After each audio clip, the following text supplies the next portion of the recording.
This is just a sample of the audiobook. To get the complete audiobook, access the link posted in the first comment. Sainthood and Plans for a New Heaven and a New Earth. 20 years passed between Du Bois's first autobiography and his second.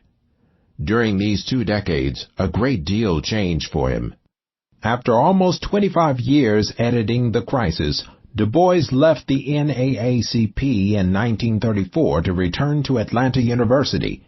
He published a slew of essays, editorials, and books, including Black Reconstruction, The Gift of Black Folk, and Black Folk, Then and Now. He took an active role in Pan-African conventions that endeavored to wrench control of Africa away from European powers and put it in the hands of Africans themselves. He traveled to Africa, throughout Europe several times, and enjoyed a visit to Russia, where communism demonstrated to him the possibilities of massive economic planning and racial harmony. His nemesis, Booker T. Washington, died in 1915, but a new rival arose with the charismatic Marcus Garvey, who spread his Back to Africa gospel far and wide. Within the United States, the Roaring Twenties gave way to the Great Depression.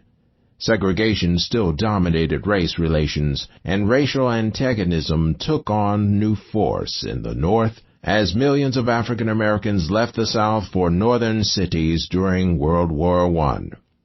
Judge Lynch continued to grip American justice by the throat, as scores of blacks found themselves brutally murdered by white mobs.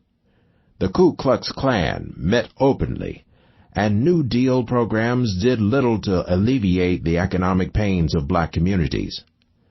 On the global scale, Africa continued to be dominated by European powers, and Germany and the Axis powers enveloped the world in war and threatened genocide of epic proportions. As the world spun out of control and as life in the United States became even more treacherous for people of color, a significant number of African Americans felt so deeply disenchanted with the nation that they decided to move. Some followed Marcus Garvey's advice and set sail for Africa, while hundreds of thousands of others ventured to the Soviet Union and the promise of economic stability and racial equality. By the end of the 1930s, it appeared to Du Bois and many other African Americans that blacks in the United States needed a new plan, one that integrated the self-help social and economic ideas of Booker T. Washington and the integrationist legal and political conventions of Du Bois and the NAACP. Du Bois believed himself to be the man to chart such a path, and he crafted a new strategy for African Americans with a new autobiographical narrative. First published in 1940, Dusk of Dawn, an essay toward an autobiography of race concept as part autobiography, part historical narrative of national and global events during the late 19th and early 20th centuries, part analysis of white and black society in the United States, and part economic plan for African American empowerment.